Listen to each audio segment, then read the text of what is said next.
On the evening of March 23rd, 1998, all eyes were on one movie. Titanic! James Cameron for Titanic. Deborah L. Scott for Titanic. What a shocker. And the Oscar goes to James Horner and Will Jennings for My Heart Will Go On, Titanic. James Cameron's blockbuster epic, at the time the highest-grossing movie ever made, had received a whopping 14 Academy Award nominations, still a tie for the record with All About Eve and La La Land. All the film needed to be the all-time record holder was a nomination for Cameron's screenplay or Leonardo DiCaprio's performance. But despite the film missing in a few key places, Titanic was a beloved juggernaut that everyone knew was going to win director and picture and most of the technical races. I don't know about you, but I'm having a really great time. In fact, so many people adored the movie that the 70th Academy Awards ceremony remains the highest viewership for any Oscars telecast, as well as any live award show in US television history. But what about the acting categories that year? Titanic had a couple nominations there too, Kate Winslet for Best Actress and Gloria Stewart for Best Supporting Actress, but these were the few races where other performers were more likely to win, like Helen Hunt for As Good As It Gets and Kim Basinger for LA Confidential. DiCaprio missing out on a Best Actor nomination basically set the way for Jack Nicholson to dance onto the stage to collect his third Oscar trophy. Like the year before, when The English Patient swept the awards, there wasn't much suspense as to whom or what was going to win. Except for one category, the most interesting of the night, Best Supporting Actor, which came down to two men, Robin Williams for his subtle and riveting performance in Good Will Hunting, and Burt Reynolds for his exceptional turn in Boogie Nights. In this video, we'll break down the 1998 supporting actor race and discuss the reasons why Williams ultimately defeated Reynolds for the award. First, let's look at the nominees. Potentially the most surprising name called during the 70th Academy Awards nominations telecast on February 10th, 1998, read by Robert Ramey and Gina Davis, was Robert Forster, nominated for his terrific performance in Quentin Tarantino's Jackie Brown. Earlier in the award season, the two actors from Jackie Brown that most often showed up in a nominations list were Pam Grier and Samuel L. Jackson, never Robert Forster. Grier and Jackson were nominated for Golden Globes, not Forster, and Grier managed a Screen Actors Guild nomination, not Forster. But on Oscar nominations morning, both Grier and Jackson were left off the list, and Jackie Brown's only nomination was for Forster. Despite people loving Jackie Brown now, as I do, the film had somewhat of a tepid response when it was released to theaters on Christmas Day 1997. It had been 3 years since Tarantino's runaway box office smash and awards darling, Pulp Fiction, which was nominated for Best Picture and Director, as well as Best Supporting Actor for Samuel L. Jackson. Still, amazingly, the actor's only Oscar nomination. I don't remember asking you a goddamn thing.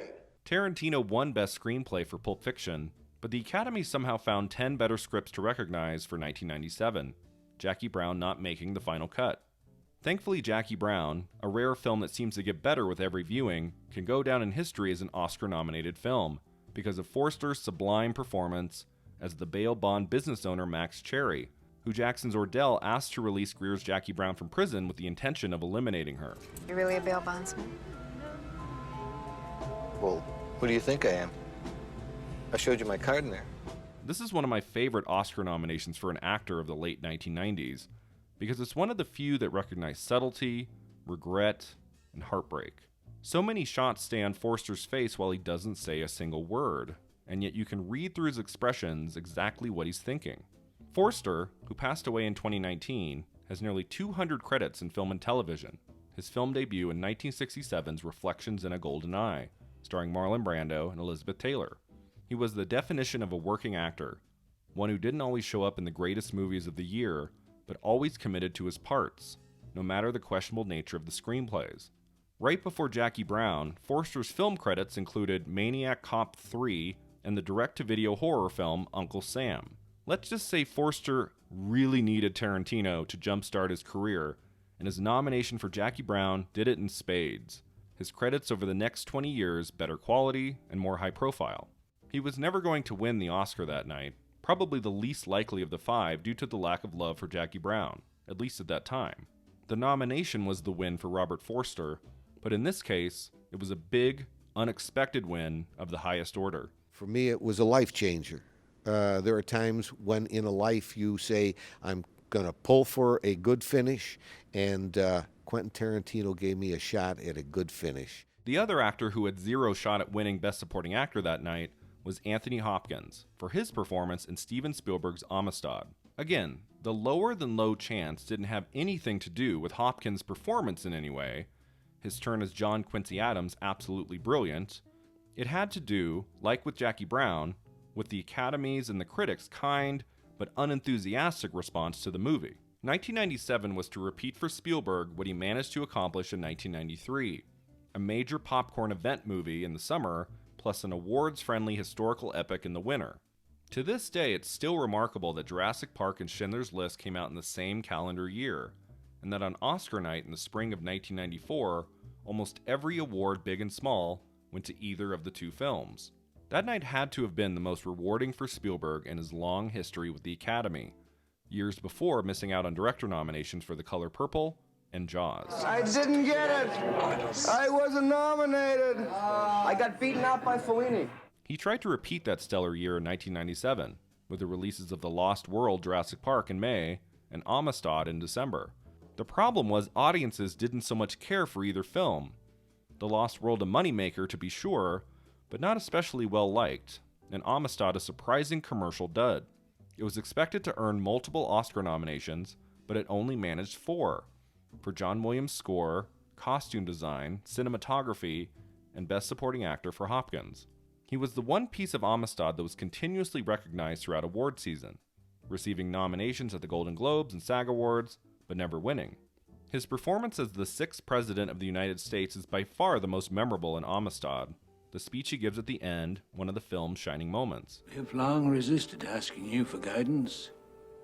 Perhaps we have feared in doing so, we might acknowledge that our individuality, which we so revere, is not entirely our own. But Hopkins didn't have any chance at the 1998 ceremony, because the film wasn't that well received, and he often is the victim of the Meryl Streep effect, an actor who's so consistently excellent in movie after movie that it becomes easier to just nominate them than it is to actually award them. He had won Best Actor for The Silence of the Lambs 6 years prior, so there wasn't any pressure to give him another Oscar anytime soon. He was also nominated for The Remains of the Day and Nixon around the same time, and thus it would take his stunning and emotionally devastating performance in The Father a couple of decades later to finally net Hopkins his second Academy Award. I want my mommy. I want my mommy. I want to get out of here. Next up is Greg Kinnear, nominated for his performance in James L. Brooks' As Good as It Gets, the romantic dramedy that managed a Best Picture nomination. The Oscar love ultimately wasn't that surprising since the movie was a critical and commercial hit, a funny alternative if you didn't want to see Titanic for a 5th time.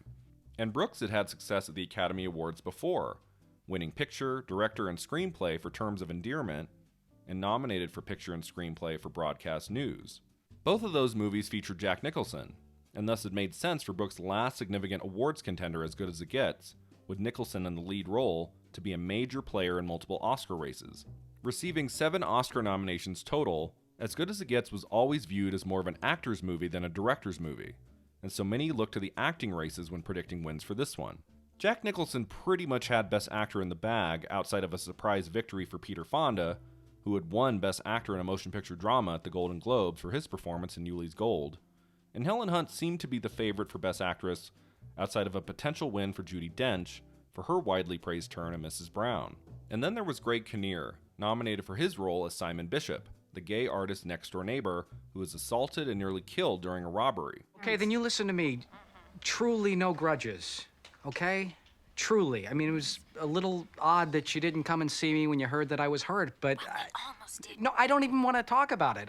Kinnear is great in the film, and he had more of a shot at the Oscar than Forster or Hopkins because of the Academy's love for his movie, and the mere fact that more Academy members were likely watching it. You were nominated, As Good as It Gets, Best Supporting Actor, is that right? I won. Oh, you won? No, I didn't, but I was nominated. Oh.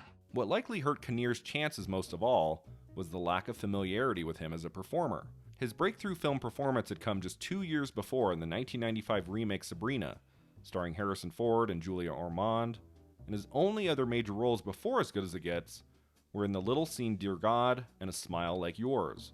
Kinnear at the time was most known as the host of E! Entertainment's Talk Soup from 1991 to 1995. This was not an actor who had proven himself yet, and so many likely passed him over for one of the last two remaining nominees who were most definitely overdue. Who beat you? Robin Williams for Good Will Hunting. Oh. So I had no issues with that. He was unbelievable, and it was a great group. It was like Anthony Hopkins. Burt Reynolds was in the category for good Boogie Nights. Okay. Yeah. Burt Reynolds, alas, wasn't overdue because of receiving many Oscar nominations in the years prior. His nomination for Boogie Nights was his first, and as it would turn out, his only. But because he was a famous, heavily liked film actor, star of many blockbuster hits of the 1970s, who had never until this moment been taken seriously. Reynolds' career was at a low end and in need of a fresh start in the mid-1990s, as he talked about when he received the Golden Globe for Best Supporting Actor. It's been real quiet for about 3 years. Seen a lot of television. And Paul Thomas Anderson's Boogie Nights was the perfect vehicle to bring Reynolds back into the public consciousness and show the man in a whole new light. Reynolds, who passed away in 2018, had a career in film and television that spanned 6 decades, making his TV debut in 1958 and appearing in many films well into the 21st century. His film breakthrough had to be Deliverance from 1972, and later that decade he would appear in big hits like 1977's Smokey and the Bandit and 1978's Hooper. But only occasionally would he receive award nominations. He managed a few Golden Globe nominations for Best Actor in a Motion Picture Comedy or Musical, along with a Golden Globe and Emmy win early in the 90s for the comedy series Evening Shade. But when it came to the movies, he would be shut out of Oscar consideration year after year, especially in the 90s, when he would appear in stinkers like Striptease and Cop and a Half. Famously, the movie only one person in the world enjoyed, Roger Ebert. It's amusing, it moves, and somewhat to my surprise, I liked it. Wow, where's your big red suit and beard, Santa? You just gave them a gift. You didn't like this movie? No, you didn't like Little Norman Golden? No, I didn't think you didn't like Norman Golden? No, I didn't think he was a particularly charismatic actor or a very good actor, and I think Burt Reynolds is even worse. The film to finally showcase Reynolds in fine dramatic light was Boogie Nights, released in the fall of 1997. This was Paul Thomas Anderson's second film after Hard Eight, and it would be his first hit both critically and commercially, many of the major film critics putting it on their top 10 list, and the movie earning a worldwide gross of more than $40 million. Reynolds plays Jack Horner, an adult filmmaker who discovers Mark Wahlberg's Eddie at a nightclub and offers him an opportunity to appear in his explicit movies. How old are you, Eddie? 17. 17-year-old piece of gold. He's effectively the patriarch of the filmmaking unit, for so long cool and confident and in control, the way Reynolds often came across in his earlier movies and in his real life. So when his character has a cruel downward spiral in the film's third act, there's a rare opportunity to witness new shades of Reynolds as an actor. It wasn't a role he necessarily wanted to play, having turned the film down 7 times. It just wasn't my kind of film. Right, know? right. So I the thought subject matter of making pornographic films and all that, exactly. it made you uncomfortable. It did. It made me very uncomfortable. Yeah. And he later said he never even bothered to watch the movie. You've never seen Boogie Nights? Why? What do you mean, why? Well, I mean, I did it. But thank God he said yes to being in it, because it's a stellar performance, maybe the best of his whole career, and if there was any moment for the Academy to award him, it was this one. But then there was Robin Williams, and the much-adored, out-of-nowhere dramatic hit Good Will Hunting, also released at the end of 1997. This was an extremely busy year for Williams, as he appeared in Woody Allen's Deconstructing Harry, along with the maligned Father's Day opposite Billy Crystal, and the Disney misfire Flubber. He wasn't at the all-time height of his career, that was likely in 1993 with his comedy blockbuster Mrs. Doubtfire, but he was certainly at his most prolific, also around the same time appearing in Jumanji and The Birdcage. Many knew and loved Robin Williams as a comedic actor, but he was also a well-respected dramatic actor too, which the Academy had nominated 3 times before. Williams earned Best Actor nominations for 1987's Good Morning Vietnam, 1989's Dead Poets Society, and 1991's The Fisher King. Each time he was always worthy, but unlike the Golden Globes, where he so often would win one award after another, after another, after another. Mother Teresa, is there anything you want? I want to direct. Okay. By the mid-1990s, he still hadn't heard his name called on Oscar night. Williams was always a gracious loser at award ceremonies, always able to poke fun at himself. It's been a wonderful evening for me to To walk away with nothing. Coming here with no expectations, leaving here with no expectations. It's pretty much been a Buddhist evening for me. But at some point, it was time for a major win. When he received his 4th Academy Award nomination, this time for Best Supporting Actor for Good Will Hunting, he had his best shot at winning yet. In the film, William plays a psychologist named Sean Maguire, who takes on Matt Damon's Will Hunting as a patient, identifying with Will's blue-collar roots and managing to get past Will's sarcastic defense mechanisms in order to help the young man find a new direction in his life. This is Williams at his most real and subdued, so authentic in his portrayal of a therapist with an aching heart, so emotionally raw and moving in his tender scenes with Damon. If you ever disrespect my wife again, I will end you. I will fucking end you. Got that, Chief? Anyone touched by Good Will Hunting came away thinking about Williams' amazing performance, in a body of work of so many amazing performances, and when his name was called as the winner for Best Supporting Actor, nobody could deny how worthy the man truly was. This might be the one time I'm speechless. So how did Williams ultimately manage to triumph over Reynolds on Oscar night? Here are the 3 main reasons. The first reason is that the Academy is often more likely to award people who've been nominated before. As I mentioned earlier, Williams had been nominated 3 times prior, unlike Reynolds, whose nomination for Boogie Nights would be his one and only. Williams, more than Reynolds, had proven time and time again his worth as a dramatic actor, and so in a less competitive category of supporting rather than lead, the odds definitely tilted toward Williams. Not to say that Williams' Oscar win had a huge effect on his career. Did it change your life? No, for like a week. It was like, hey, congratulations, way to go. Good Will Hunting, way to go. 2 weeks later, hey, Mark!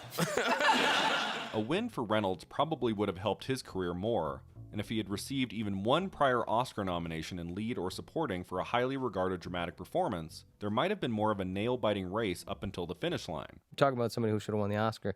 He Yeah. should have definitely won the Oscar, and I think he kind of hurt himself because he didn't get the movie. He didn't understand it, and I think it was just hard for him because, you know, here's a guy who was the biggest box office star for over a decade, Yeah. and all of a sudden he was doing something that I think he felt was a little dirty and low, and I was like, no, Burt, this is special. In this case, the surprise winner definitely would have been Reynolds. The second reason Williams won was that audiences and Academy members were bigger fans of Good Will Hunting than they were of Boogie Nights. The latter film only managed 3 nominations, the other 2 for Best Supporting Actress for Julianne Moore and Best Screenplay, while Good Will Hunting earned an astonishing 9 nominations, including Best Supporting Actress for Minnie Driver, Best Actor for Matt Damon, Best Director for Gus Van Sant, and Best Picture of the Year. The film was so admired, it won a 2nd Academy Award for Damon and Ben Affleck's original screenplay. Thus, as I discussed in my previous Oscar video about the supporting actress race between Juliette Binoche and Lauren Bacall, the ultimate victor turned out to be the actor in the movie more people were enjoying and watching.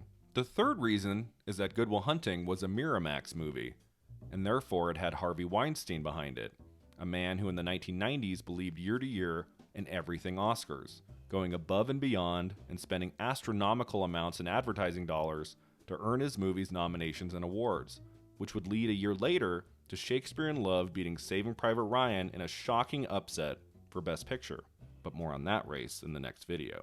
The English Patient, a Miramax production, had swept the awards the year prior, and although his little drama Good Will Hunting couldn't take down the behemoth that was Titanic, I'm the king of the world!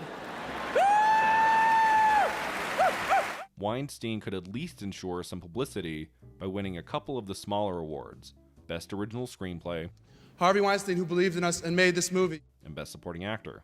I want to thank the Mashbuka Weinstein. Mazel tov. Just look at Weinstein up on his feet and clapping as soon as Williams is announced as the winner.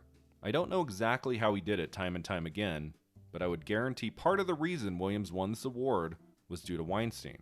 Sure, I wouldn't say Williams had Best Supporting Actor in the bag by any means. He did lose the Golden Globe to Reynolds, who gave a warm and self-deprecating speech. I'm as excited just to rubberneck here with you people who I haven't seen in a long time. And But if there was one award that didn't seem to predict the Oscar very well in the 1990s, it was the Golden Globe Award for Best Supporting Actor. The previous year, Edward Norton had won the Golden Globe for Primal Fear, only to lose the Oscar to Cuba Gooding Jr. for Jerry Maguire. Ed Harris won the year after for The Truman Show, only to lose the Oscar to James Coburn for Affliction. And the year after that, Tom Cruise won for Magnolia, also directed by Paul Thomas Anderson, only to lose the Oscar to Michael Caine for The Cider House Rules. Are you starting to see a pattern here? Williams went on to win the Screen Actors Guild Award for Good Will Hunting, and then, ultimately, the Oscar, his one and only in a stunning career that ended with his passing in 2014. What a memorable Oscar ceremony this was, and what a fascinating category Best Supporting Actor turned out to be in early 1998. Although it would have been difficult for Williams to have lost, his victory wasn't by any means a certainty, and Reynolds' spectacular performance in Boogie Nights will stand the test of time. There were 5 glorious performances in this category, 5 incredible talents, of which only 2 are still with us. And although Williams was the one who walked off the stage with an Academy Award, all of these men can be considered winners. Thanks so much for watching. If you enjoyed this video, don't forget to like and subscribe, and let me know in the comments below if you think Williams deserved the trophy for Best Supporting Actor. Or do you think Reynolds should have won the award instead? See you next time.